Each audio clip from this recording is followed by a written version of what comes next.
गेल्या 2 दिवसापासून बुलढाणा जिल्ह्यामध्ये दमदार पाऊस सुरू आहे आणि या मुसळधार पावसामुळे एकंदरीत शेती पिकाचं मोठं नुकसान झाल्याचं आपल्याला पाहायला मिळालं।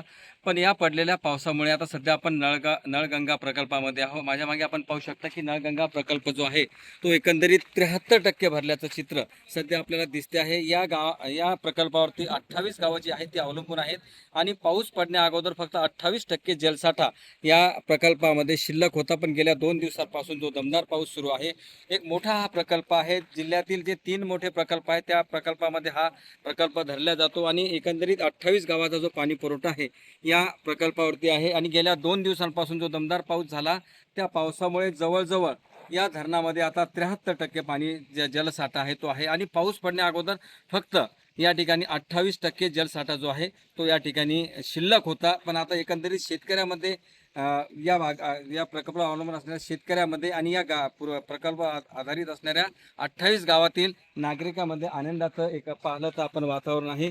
कारण की हा प्रकल्प भरल्याने या ठिकाणी नागरिकांच्या पिण्याच्या पाण्याचा प्रश्न जो आहे तो एकंदरीत सध्या तरी आपल्याला मिटताना दिसतो आहे। LS मराठीसाठी गणेश सवडतकर, मोताळा, बुलढाणा।